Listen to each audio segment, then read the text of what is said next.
मित्रांनो, या व्हिडिओमधून मी तुम्हाला आज हरिण दाखवणार आहे. हे पहा, एक हरिण समोर चाललेलं आहे आणि अशी खूप सारी हरणं या ठिकाणी आहेत. आता आपण त्यांचा शोध घेणार आहोत या डोंगर परिसरामध्ये, डोंगर भागामध्ये खूप असा हरणांचा कळप असतो. आज मी तुम्हाला जास्तीत जास्त जवळ जाऊन हरण दाखवण्याचा प्रयत्न करणार आहे. सध्या उन्हाळ्याचे दिवस आहेत आणि कठीण अशा दिवसांमध्ये या वन्य प्राण्यांना पाण्यासाठी वणवण करावी लागते. तर ते इकडे तिकडे भटकत असतात. त्यावेळेस मनुष्याच्या नजरेस ते पडतात. असे दिवस आहेत की आता पाणी कमी झालेलं आहे, तर त्यामुळे पाण्यासाठी फिरत आहेत ती. आपण त्यांना जवळ जाऊन पाहण्याचा प्रयत्न करूयात, कारण हरणं ही खूप चपळ असतात. ती माणसाची नजर जरी पडली तरी ते पळून जातात. दृष्टी माणसं जर दिसली तर लगेच पळून जातात. त्यामुळं हळूहळू आवाजात आपण त्यांना पाहूयात. या अशा खोपड्यामध्ये हरणं गारव्याला बसत असतात.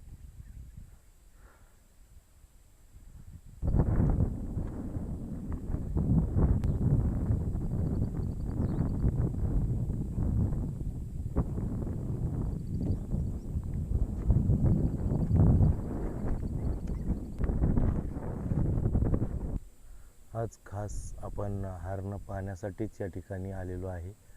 तुम्हाला मी जास्तीत जास्त जवळून जाण्याचा प्रयत्न करतो, पण काही इकडे हरिण दिसतच नाही आहे. तर आपण अजून पुढे जाणार आहोत हरणं शोधण्यासाठी. चला तर.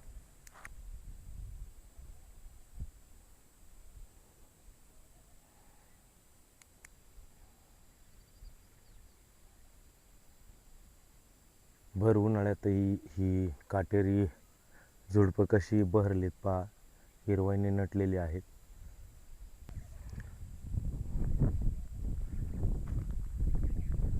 हे पहा, काटेरी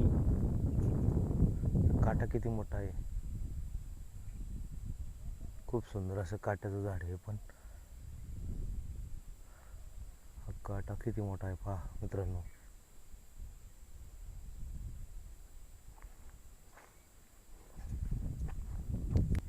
एक सुंदर वारूळ आहे पहा, मुंग्यांचं वारूळ. लाल मातीमध्ये हे वारूळ मुंग्यांनी तयार केलेलं आहे पहा मित्रांनो.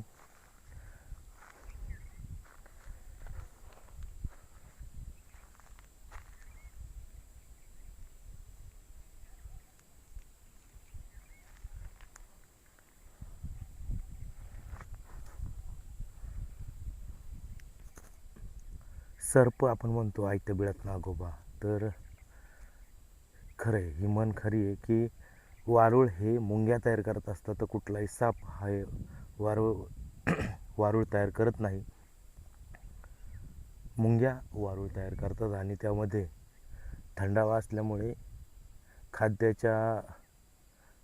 खाद्याच्या निमित्ताने सरपटणारे प्राणी म्हणजे नाग किंवा साप किंवा इतर सरपटणारे प्राणी ही त्या वारुळामध्ये जाऊन बसतात.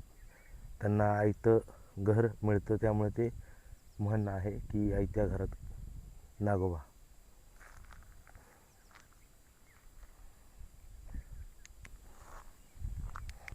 सुरुवातीला दिसलेलं हरिण इतक्या चपळाईनं गायब झालं.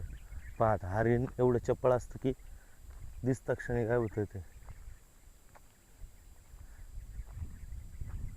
आता आपण त्याच्या मागेच आहोत, पण तरी ते गायब झाले.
आज आपण खोरच्या या पठार आज आपण खोरच्या या पठारी भागावर फिरतोय.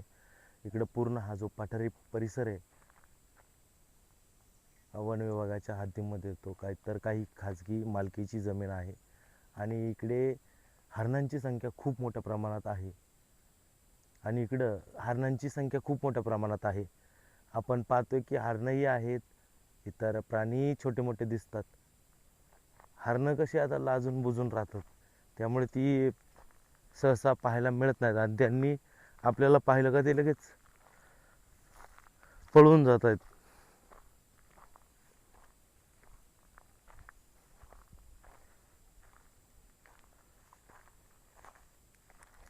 पावसाळा संपला का इकडं शेळ्या मेंढ्या बकरी गाई बैल वगैरे चारायला सारखे येत असतात. पण आता कसा उन्हाळा चालू असल्यामुळे इकडे आता कोणी चारायला येत नाही,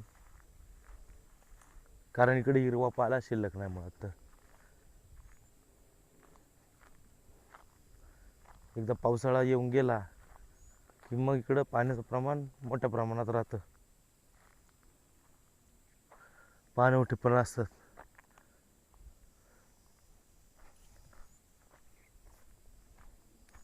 पहा आता खरा तर हा कसा पठारी भाग आहे सगळा संपूर्ण.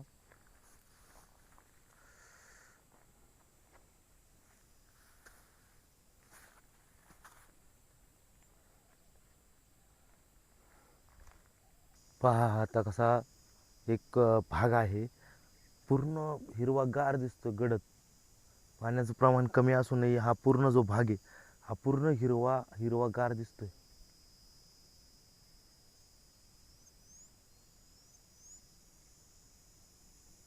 विशेष म्हणजे इथं एक शेवग्याचं झाड असल्यासारखं काहीतरी आहे. मी तुम्हाला जवळून दाखवतो. शेवग्याचं झाड थांबा, नेमकं शेवग्याचंच आहे का ते कळेल. मित्रांनो हे शेवग्याचं जंगली शेवग्याचं झाड आहे. पहा, 2 झाड आहेत त्या साईडला एक आहे.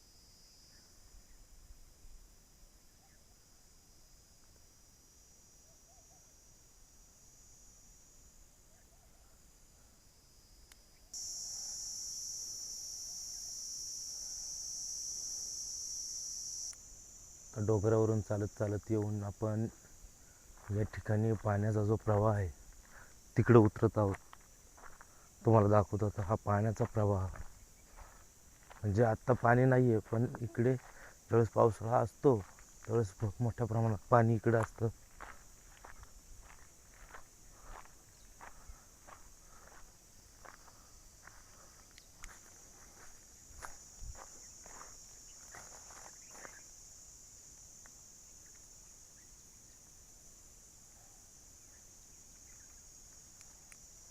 मित्रांनो अशा जंगलाच्या भागामध्ये फिरायला मजा वाटते, कारण पण अशा फिरताना आपण आपली काळजी पण घेतली गेली पाहिजे.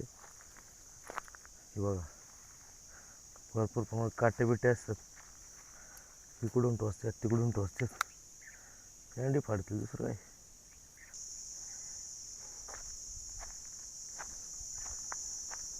काटाकुटाचा मार्ग.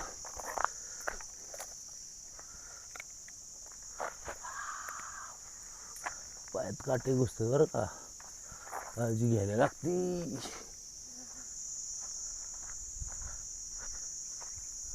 पण इकडून जाण्यापेक्षा आपण पाण्याच्या प्रवाहातून जाऊ. पाणी नाही आहे त्या मार्गाने जाऊ, आहे की नाही.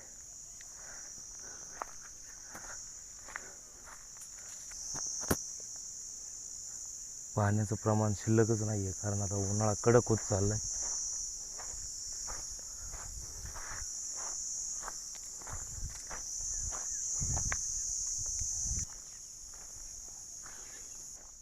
अशा जंगलात सुद्धा एक सुंदर, अशा जंगल परिसरामध्ये सुद्धा एक सुंदर मंदिर या ठिकाणी आहे. तुम्हाला मी ते मंदिर सुद्धा दाखवतो. वाघजाईचं मंदिर.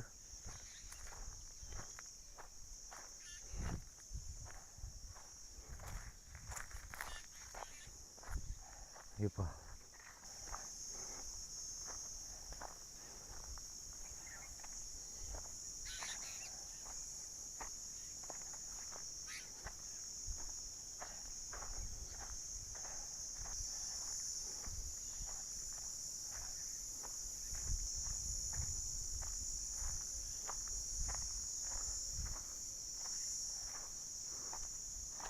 एवढं सुंदर देवाचं मंदिर या ठिकाणी आहे. आता आपण या ठिकाणी पाया पडणार आहोत.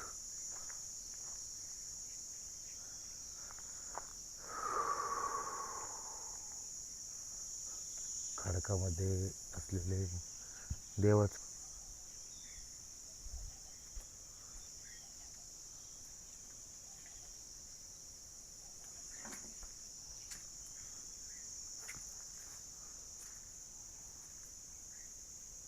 हे देवाचं मंदिर आहे. वाघजाई देवाचं मंदिर, ते सुंदर मंदिर आहे. आता आपण मंदिराचं दर्शन घेणार आहे.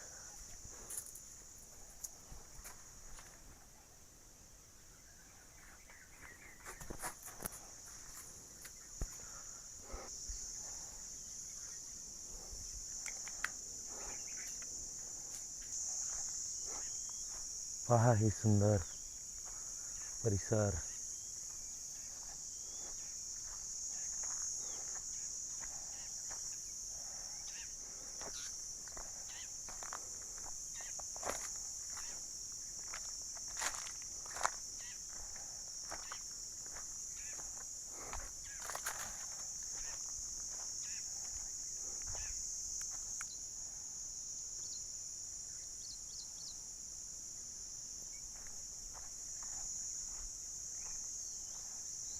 जमिनीमध्ये हा जो थोडासा ओलावा दिसत आहे, खरं तर हाच या सुंदर सजलेल्या हिरवाईने नटलेल्या निसर्गासाठी वरदान ठरत आहे. किड्या मुंग्यांसाठी, मधमाशांसाठी वरदान ठरत आहे. कारण या मधमाशांना हा जो गारवा देणारा भाग आहे, यावरती त्यांचं जीवन चालू आहे.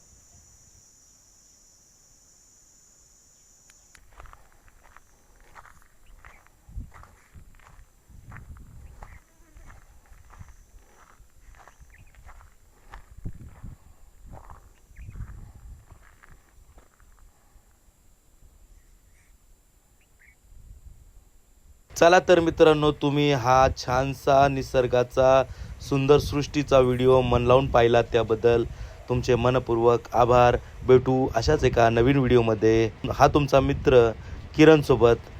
धन्यवाद.